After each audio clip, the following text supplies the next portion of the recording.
Hello. Thank you very much for joining me today. How are you doing? A lot of big elections going on in the world right now, and I like to at least try to keep tabs on it all. Granted, I will say, fair warning, I'm probably going to sound very stupid during this because UK politics is very different than American politics, and you guys have all sorts of parties, and I'm not familiar with all of them, but I still want to at least try to understand what is going on. There's Sunak. Let's see what he's got to say. This is by TLDR News. Check them out, link down below. This video has 1 million views, damn. The Labour Party has won this general election. Oh, ouch. And that's it. 14 years of Conservative rule has, this morning, come to a rather brutal end. After a relatively short but terribly bruising campaign, the Conservatives have been reduced to their lowest seat share ever, with them dropping below the 156 seats that they won in the 1906. Oh my god, wow. That's crazy how quick stuff can change, huh? Just a total collapse. Generally. What was like the big deciding issue this year? The economy? Wars, Israel, this type of stuff? Like, I don't know. Election. On the other side of things, though, Labour have achieved almost the highest seat share in their history, getting very close to the huge 418 seats Wow, that they look at won in the 1997. I would invest in this stock, you know? All things aside, just, it's looking pretty good for Labour. I mean, wow. General election. It's not only Labour who've had a good night, though. The Liberal Democrats have also had a very good night, with their seat share ticking up to a huge 71 seats. The Liberal Democrats. I wonder how similar those are to Democrats over here in America. The highest seat share ever, and up from only 11 in 2019. Holy. This is, in fact, even higher than their seat share in 2010, when they agreed to a formal coalition with the Conservative Party. Similarly... Wait, the Liberal Democrats were in a coalition with the Conservative Party? See, I'm confused. It seems that Reform UK have had a pretty good night too. They've gone from no seats to a pretty respectable 4 seats. Even more impressively, it seems they've got to count for something. Achieved an even more respectable 14.3% of the vote. The Greens didn't have a terrible night either, with them not only holding on to everybody had a good night. Brighton Pavilion, but also gaining Bristol Central, Waveney Valley and North Herefordshire. The only other party that had a pretty bad night was the SNP, who were damaged by their ongoing scandals, the S&P 500, and their very recent change of leader. Despite their electoral dominance in Scotland over the last decade or so, last night they received their lowest seat share since 2010, winning only 9 seats. This is a significant decline since 2019, when they won 48 out of the 56 available in Scotland. Obviously, this will raise a couple of key questions. The first is whether this is the beginning of the end of SNP dominance in Scotland. And secondly, is what such a terrible result will mean for the cause of Scottish independence. So anyway, these are the headline results from the election. But let's dive a little deeper and have a look at what happened. Okay.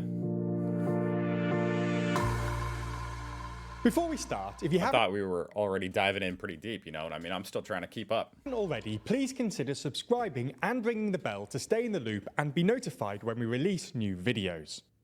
Now, the key event... Definitely go check out their channel. ...from last night occurred at 10 PM, when we got our first indication of what was to come in the release of the exit poll. Now, the most shocking thing to note in the exit poll here was the number of expected Reform seats. The exit poll predicted that Reform would get 13 seats, significantly higher than most of the MRP polls in the run-up to the election. However, there were some wobbles through the night, with some polls suggesting that the exit poll had overestimated the number of seats. The more observant of you will notice that it turns out that the exit poll had indeed overestimated, and in the end, Reform achieved only 4 seats. Isn't it funny how an exit poll, where you just survey people and ask who they voted for, can be so wrong?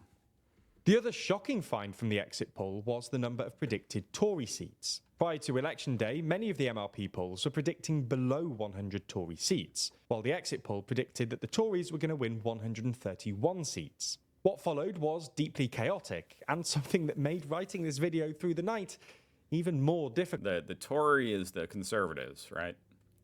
As the results started coming in, it appeared that the exit poll was slightly wrong, although the BBC and ITV couldn't quite agree in what direction. In the wee hours of Friday morning, the BBC updated their prediction, with them suggesting that the Conservatives were going to win more seats, while ITV updated theirs and predicted that they would in fact win fewer. As things stand, it appears that the Tories have won slightly fewer than originally predicted, but not significantly. Anyway, overall results aside, the night was also particularly interesting when it came to individuals. There were two properly shocking and unexpected results. The first was Jonathan Ashworth unexpectedly losing his seat to an independent candidate. Ashworth has previously been the Shadow Health Secretary and, up until I don't know him, to be honest. today, was the Shadow Paymaster General. It appears that the loss of his seat has been a result of Labour's stance on Gaza, something that could cause problems for the incoming Labour government more generally. The second unexpected result was Jeremy Corbyn's election in Islington North. Having been deselected as a Labour MP, Corbyn opted to stand in his constituency as an independent. He did, however, make the decision to stand rather late in the election cycle, something that led to a decent proportion of journalists and pundits to believe that he was going to lose the constituency to the new Labour candidate. This wasn't the case, though, and Corbyn secured himself a pretty decent majority.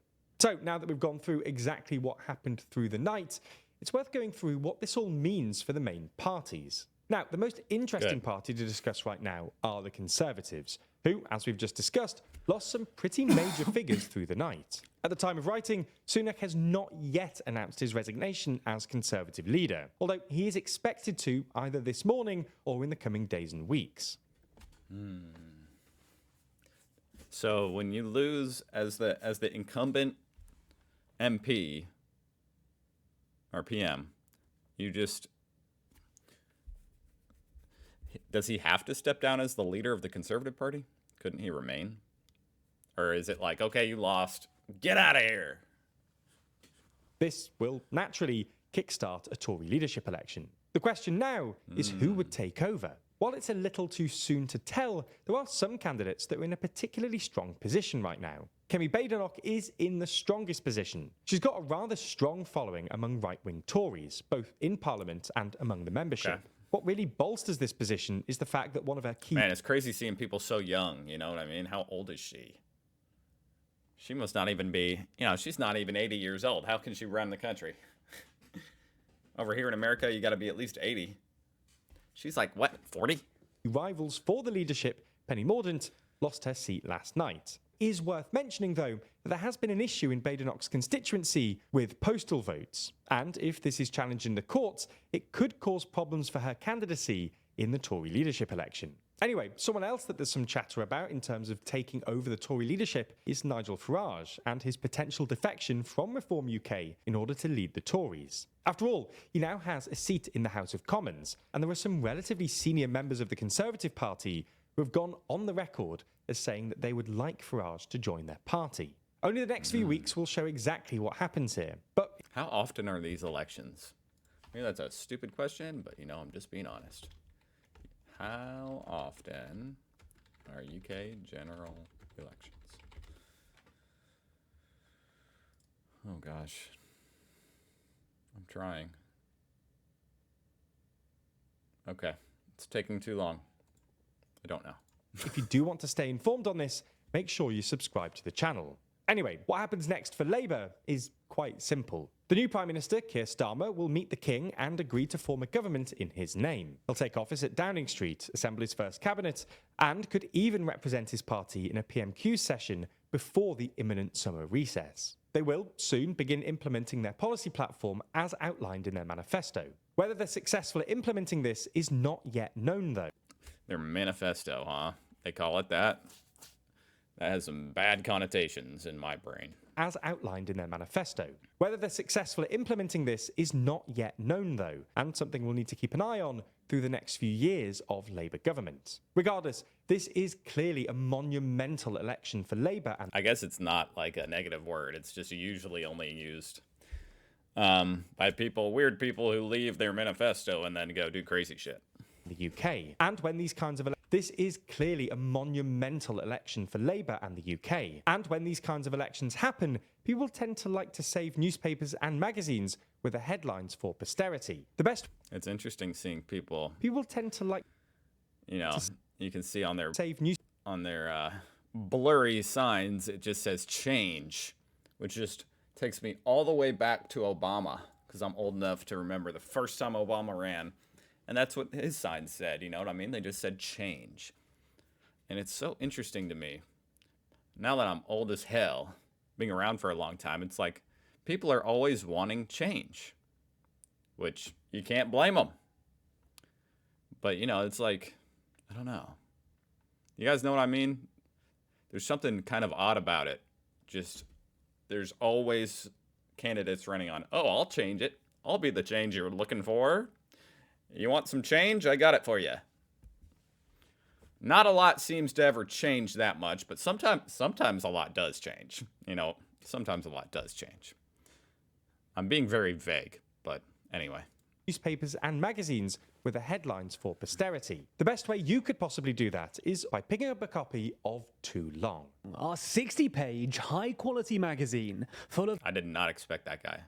60-page. TLDR's very best journalism. This issue is focused on the UK election, diving deep into the campaign, the results, cool. and how the winners plan to fix Britain. It's more than just Britain, though, with stories including the European parliamentary elections, the countries likely to join the EU next, the latest from Gaza, the rise of Melee, and, of course, the US election. Now, we've decided to make the magazine for two reasons. Firstly, it allows our journalists to write in more detail, diving deeper and ignoring algorithmic restrictions to produce the best work we can. And secondly, it's a good way for you to support TLDR and will help us to produce free YouTube videos as long as we can. If you're interested, then you can Go check that out. That sounds pretty cool, doesn't it? Looked well produced. I've never seen a man so happy about losing his job than Rishi. Oh, man. Do you think? You think he was relieved? I'm going to react to his farewell speech, assuming he gave one. That'll be interesting. I think I'll do that tomorrow. While it's still, you know, highly relevant. But that was quite fascinating. Lots of change on the horizon, I guess, huh? A lot of change. We could all use a little change. Fascinating stuff. I wonder what kind of implications this has on the world. Like, does the Labour Party support rejoining the EU? That's an interesting question. What's the new guy's name? That's what I need to know. Who's the new PM? Keir Starmer.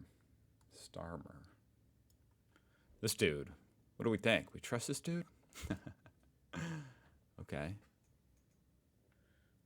He needs a new picture on here. You know what I mean? This, to be honest, that look doesn't bring confidence into my heart. But, you know, it'll be interesting to see. I hope he does a great job. Congrats to the Labour Party, I guess. And my condolences to the Conservative Party. It's not my country, so I really, you know, I don't really have much of an opinion about what you guys should do or anything. It's your country. I hope it all works out great. I look forward to following along.